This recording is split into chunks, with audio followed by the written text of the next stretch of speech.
विजय कौशिक जी, देखिए जिस तरीके से अपना परंपरागत सीट छोड़ना, केएल शर्मा को चुनावी मैदान में उतारना, क्या डर है कांग्रेस में कि वो स्मृति ईरानी को टक्कर नहीं दे सकते हैं? जब स्मृति ईरानी को कांग्रेस पार्टी का एक छोटा सा कार्यकर्ता भी हरा सकता है तो उसके लिए राहुल गांधी जी करने की क्या जरूरत? पहली बात। दूसरी बात, जो हमारे देश के प्रधानमंत्री हैं नरेंद्र मोदी, वो गुजरात छोड़कर क्यों भागे थे? क्यों उन्हें उत्तर प्रदेश में आकर चुनाव लड़ना पड़ा था? मोदी जी बताएं। और जहां तक रायबरेली सीट का सवाल है, तो अपनी माँ की इच्छा का सम्मान करते हुए राहुल गांधी जी लड़ना नहीं चाहते थे, लेकिन उनकी माँ श्रीमती सोनिया गांधी जी की इच्छा थी कि राहुल गांधी वहां से लड़े। इसलिए अपनी माँ की इच्छा का सम्मान करते हुए राहुल गांधी जी रायबरेली से अपना पर्चा भर रहे हैं। निश्चित तौर पर भारी बहुमत से वो जीत हासिल करेंगे। इसके अलावा अमेठी में जो हमने केएल शर्मा जी को उतारा है, उसके द्वारा कई संदेश पार्टी ने देने की कोशिश की है, जिनमें सफल रही है पार्टी कि कांग्रेस के अंदर कार्यकर्ताओं को भरपूर मौका मिलता है। केएल शर्मा जी को लोकसभा चुनाव लड़ाना और खुद प्रियंका जी द्वारा ये कहना कि इनके चुनाव की कमान में संभालूंगी, इनके साथ कंधे से कंधा मिलाकर यहाँ लड़ूंगी, एक बहुत बड़ी बात है। एक कार्यकर्ता के साथ हमारी पार्टी की जो नेता हैं प्रियंका गांधी जी, वो वहां मौजूद हैं और वो चुनाव लड़वाएंगी, उन्हें उनके क्षेत्र में काम करेंगी। एक कार्यकर्ता के लिए एक नेता काम करे, ये बहुत बड़ी बात है। और भाजपा से तो मुद्दा ही छिन गया। जो भाजपा ये कहती थी कि भाई ये परिवारवाद है, तो मोदी जी देख लीजिए, अब तो आपको प्रशंसा करनी चाहिए। गांधी परिवार में से केवल एक शेर भाई राहुल गांधी जी आपके खिलाफ मैदान में है। कोशिश कर लीजिए। मैं तो कहता हूँ मोदी जी, आप में दम है तो रायबरेली से चुनाव लड़ लीजिए। भाई अगर आपको लगता है कि राहुल गांधी जी में कोई दम नहीं है, उनके संघर्ष में कोई दम नहीं है, तो मोदी जी आप चुनाव आकर लड़ लीजिए। आप पाएंगे कि जनता ने आपको बुरी तरह हराया है। तो सबसे बड़ी बात यह है, भाजपा डर गई है, इसलिए चुनाव में हिंदू मुस्लिम कर रही है। मंगलसूत्र छीन जाएंगे, हिंदुओं की संपत्ति छीन कर मुसलमानों में बांट दी जाएगी।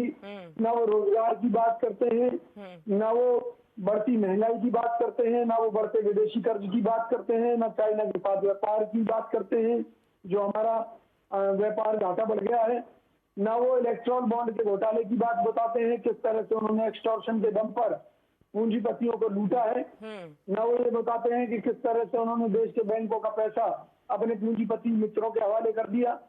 वो ये भी बताने की स्थिति में नहीं है कि अगर शेयर बाजार डूबा, चंद पूंजीपतियों के डूबने से शेयर बाजार कभी भी डूब सकता है और देश के बैंक भी डूब जाएंगे। तो उन हालात में क्या होगा?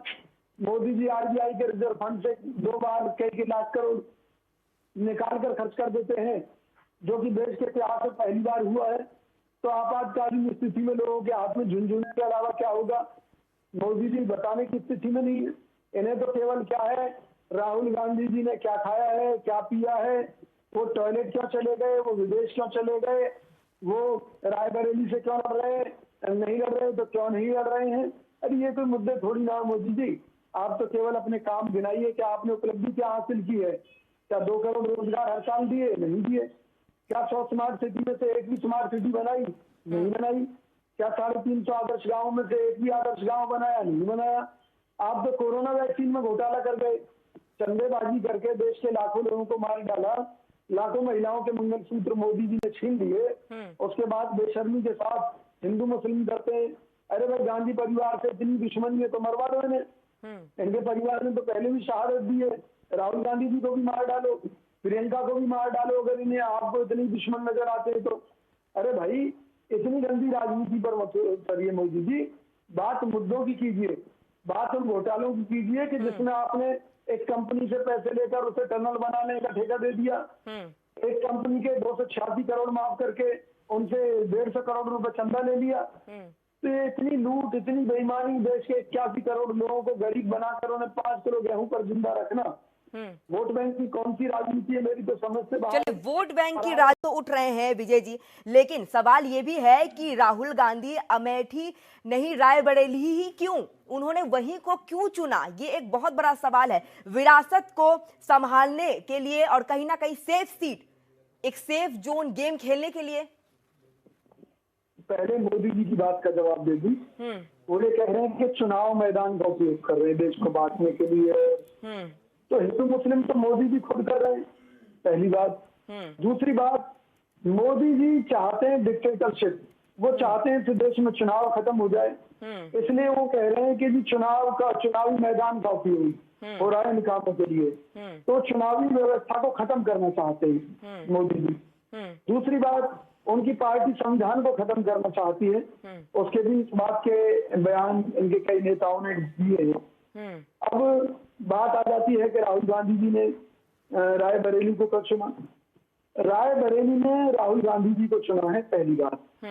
दूसरी बात कि भी एक माँ की इच्छा, क्योंकि सोनिया गांधी जी की बड़ी आत्मीयता रही है रायबरेली की जनता के साथ में, तो वो चाहती थी कि भाई अब उनकी एज के कारण, बीमारियों के कारण वो सक्रिय राजनीति नहीं कर पा रही, तो उन परिस्थिति में उनका बेटा उनके लोकसभा क्षेत्र को देखे। तो क्या बुरा कर दिया भाई, ये तो चाहते हैं कि सोनिया गांधी जी भी मर जाए, राहुल गांधी जी भी मर जाए, प्रियंका गांधी जी भी मर जाए, और मोदी जी अकेले अपना इस देश में डिक्टेटर बनकर राज करें। क्यों? संघर्ष कौन कौन कर रहा है इनके खिलाफ?